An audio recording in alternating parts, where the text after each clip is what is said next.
Oke, gue tahu banget dah pokoknya. Di tahun 2023 itu ada gitu di luaran sana sebagian orang untuk beli sebuah iPhone 8 ya, iPhone 8 seperti ini. Di tahun 2023 itu masih berasa banget mahal ya. Oke lah, gue doain semoga lu yang nontonin video ini rezekinya semakin dilancarkan, semakin melimpah rezekinya, ya kan pekerjaan semakin dilancarkan. Tapi kalau lo mau jalan pintas, pesugihan, terus ngepet ya kan, ya lo tinggal DM gue aja nanti. Pokoknya kalau lo pengen tidur-tiduran, rebah-rebahan tapi punya banyak duit, ya kan, begitu mati masuk neraka, DM gue. Nanti gue bantu. Nah, oke. Kalau seandainya iPhone 8 ini menurut lo masih terlalu mahal di tahun 2023 ya kan, iPhone seperti ini masih tergolong mahal. Gimana kalau seandainya beli iPhone 7 di tahun 2023? Kira-kira is still worth it or not worth it anymore? Yang pertama gue bahas dulu dari sisi kotaknya dulu deh. Banyak orang yang gak ngerti iPhone ya, yang bukan iPhone user, pada bilang, "Bang, iPhone 7 itu ada yang kotak tipis nggak sih? Kayak macam iPhone XR gitu ya kan, kayak iPhone terbaru." Nggak. Kalau iPhone ini iPhone zaman dinosaurus. So kalau lo beli iPhone 7 ini itu kotaknya tebal kayak gini semua. Dan biasanya kalau lo beli second itu ataupun beli iBox sekalipun yang yang iPhone X iBox gitu, yang X resmi gitu yang second, itu udah pasti, so pasti adaptornya itu biasanya udah diganti. Ini video gue bener-bener video bacot aja karena masih banyak gitu menonton gue nggak terlalu ngerti iPhone gitu. Di Indonesia itu men, kalau beli iPhone second adaptor kayak gini tuh udah pasti KW, udah so pasti KW, bener-bener KW. So jadi ini nggak direkomendasiin banget buat dipakai. Jadi kalau lo abis beli iPhone, entah itu iPhone baru tapi yang distributor gitu, kecuali lo beli iPhone, ya iPhone terbaru sekalipun pada saat ini ya kan udah nggak ada adaptor ya kan, cuman kabel tok aja ya kan, udah makin kismin gitu ya kan. Kalau kita beli iPhone tuh cuman kabel tok doangannya aja. Nah, jadi kalau lo beli iPhone terus ada adaptor gini dan udah pasti KW lah.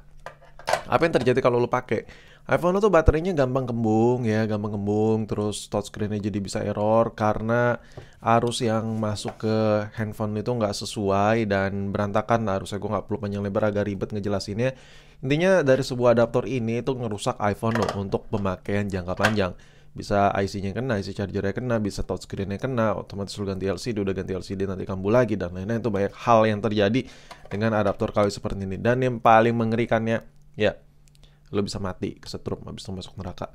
Nah, so menurut gua langsung diganti aja kalau beli iPhone second gini. Gua nggak ngerekomendasiin banget buat dipakai. Banyak kok adaptor-adaptor bermerek yang bagus-bagus, oke? Dan sekarang kita ngebahas handphone ya. Nah, untuk iPhone 7-nya sendiri, apakah ini masih layak? Nah, ini gua ada pegangan sedikit lah. Lalu gua rapin dulu, meja gue berantakan banget cuy. Nah, sebenarnya iPhone 7 ini kalau dipakai, ini kita lihat dulu ya. iPhone 7 ini gue kalau dilihat-lihat dia itu nggak bisa, bukan dilihat-lihat ya, udah nggak bisa lagi iOS terbaru gitu kayak iOS 16. Contoh kayak yang ini. Banyak orang permasalahin nggak mau lagi beli iPhone 7 karena udah nggak dapat updatean. Iya bener juga, ada bener juga, tapi nggak bisa disalahin 100%. Jadi gini, gue ada kalkulasinya gini. Dengan lu membeli sebuah iPhone 8 ya, iPhone 8 yang 64 giga ya kan, dan itu iOS 16, menurut gue agak sedikit lemot. Kalau di comparing dengan iPhone 7 ya masih iOS standar ya, iOS 14, tapi dia internalnya 128 GB. Ini kalau belum di-downloadin aplikasi sama sekali seperti ini masih kopong melompong pong-pong gini, ya lo bakal ngerasa iya paling kenceng ya iPhone 8 ya jelas, so pasti. Cuman di dalam kehidupan nyatanya ketika handphone lo pakai sehari, 2 hari, seminggu, sebulan, 2 bulan ya kan, 9 bulan hamil gitu, itu otomatis data tuh makin banyak di handphone ini, data makin banyak, banyak aplikasi-aplikasi. Contoh kayak gini ya, gue coba merekayasakan aja, mensimulasikan ya kan, banyak aplikasi-aplikasi yang ini seperti ini nih yang tak terkalian close kan ya. Karena kita pakai handphone itu pengennya simpel aja, nggak pengen Bangun tidur ke terus mandi, abis itu make iPhone, abis itu cek aplikasi di close gitu. Nggak mungkin, men. Yang ada tuh lu make handphone ya ada notif, ya kan, masalah kerjaan atau lu yang adiktif sama social media kayak Instagram, TikTok. Nggak ada kepikiran gitu buat nge-close, jarang ya, mungkin sebagian orang ada. Cuman kayak ribet aja gitu. Nah, solusinya biar nggak cepat lemot, ya salah satunya lu beli handphone yang internalnya menurut gue ya minimal amannya sekarang tuh 128 GB. Nah, kalau seandainya lu beli iPhone 8, lu udah mampu nih beli iPhone 8 ya. Lu udah mampu beli iPhone 8. Cuman yang lu beli itu yang versi murah gitu, yang mungkin ada minus-minusnya, yang mungkin layarnya udah KW atau mungkin yang batangan. Terus baterai health udah jelek, terus mungkin casingnya udah gantian karena benar-benar pengen dapat murah, terus yang 64 GB. No, no, no, no. Mundur dulu, lu beli aja yang versi downgrade-nya kayak iPhone 7, tapi lu udah bisa beli yang 128 GB, mulus seperti ini, layar original. So, menurut gue, itu itu lebih baik ketimbang lu beli iPhone 8 yang seperti yang tadi gue bilang. Jadi, nggak bisa dikomparasi sih sebenarnya kalau di lapangan ya, karena kondisi fisik di lapangan tuh beda banget. Oke, itu sekedar basa-basi aja untuk nambah perbincangan nggak jelas kita ini. Nah, sekarang kalau fokus ke iPhone 7-nya, sebenarnya iPhone 7 ini kalau ditanya apakah masih enak dipakai, jujur ya, ini gue coba lagi kasih lihat ke lo bahwa sebenarnya iPhone 7 ini kalau ngomongin soal kamera, ini yang gue kesalin dari iPhone 7 ini dari sisi fiturnya biasa aja sih emang. Yang gue keselin tuh cuman satu sih. Ketika gue videoin dalam keadaan low light itu nggak enak banget. Tapi ketika gue videoin ini pakai gue ngerekam video pakai iPhone 7 ini di luar ruangan yang mataharinya terang, yang cuaca lagi terang atau di dalam ruangan tapi yang kondisi cahayanya terang banget. Anjir. Even iPhone 7 ini dibandingkan sama iPhone 13 pun hasil rekamannya tuh mirip. Mirip bagus banget gitu.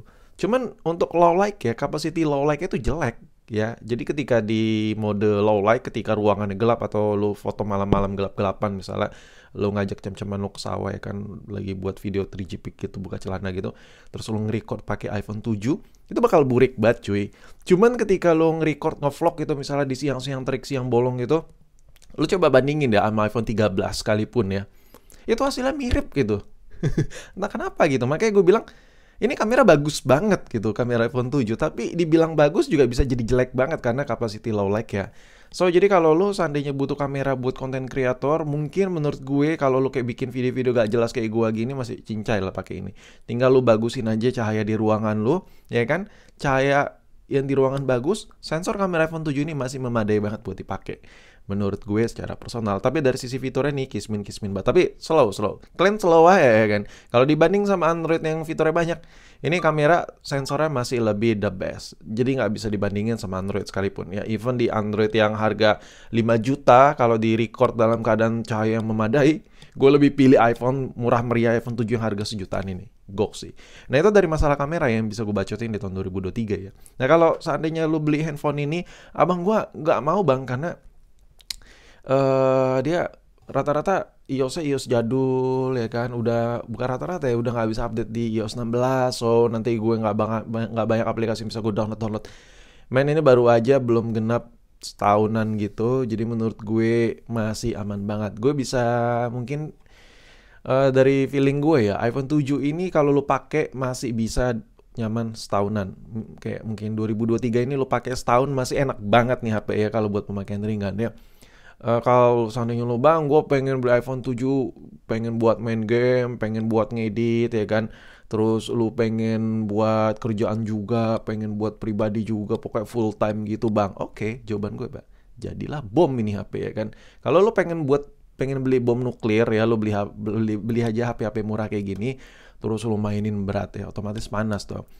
Sesuai kapasitasnya aja, ini handphone udah murah, jadi sesuaiin dengan kapasitasnya. Jadi menurut gue nggak ada salahnya sih kalau lo beli iPhone 7 seperti ini. Fine-fine aja, bagus-bagus aja. Tapi gue menyarankan lo beli yang kayak 128 GB minimalnya. Kalau lo pemakaian agak berat ya. Kalau lo pemakaian ringan atau dijadiin handphone kedua ketiga lo belinya, ya sah-sah aja beli yang 64 GB atau seri 32-nya. Tapi kalau lo pengen punya handphone tapi nggak mau keluar duit banyak, tapi buat handphone kerjaan gitu, pilih iPhone 7 masih layak, tapi yang 128 GB. So, ini aja yang bisa gue sampein. Selebihnya nggak ada lagi sih. Gue nggak bikin video review, lebih ke bercengkrama aja sama penonton-penonton gue, mengingat ya kan, tahun 2023 tahun baru, otomatis ada perubahan harga juga, ada gadget-gadget baru masuk, otomatis harga tuh fluktuatif gitu, naik turun naik turun. Jadi enak itu buat dibahas. Tapi kalau ditanya di tahun 2023 dengan apa yang didapat, dengan apa yang dibayar gitu, menurut gue iPhone 7 salah satu the best option sih, menurut gue ya. Menurut gue. So, nggak ada salahnya lu pilih iPhone 7 kayak gini juga. Oh ya, by the way, buat yang pengen nih iPhone 7 kayak gini nih, warna red atau yang iPhone 7 yang 128 GB, ada di online shop gue, ada di toko gue. Linknya gue taruh di deskripsi di bawah video ini, ya kan. Terus apa lagi yang bisa gue bahas ya? Udah sih itu aja. Tapi jujur ya, kalau ditanya sebenarnya worth it mana sama iPhone 8, ya jelas dong seri tinggi lebih worth it. Cuman back to the topic, pembahasan di iPhone 7-nya, kalau budget lu emang cuman ngepas beli iPhone 7, sok beli iPhone 7, ya kan? Menurut gue di tahun 2003 masih lanjai parah. Nggak usah takut. Kalian tuh nggak usah takut nggak bisa download ini itu, masih nyaman banget ini handphone. Seriusan gue.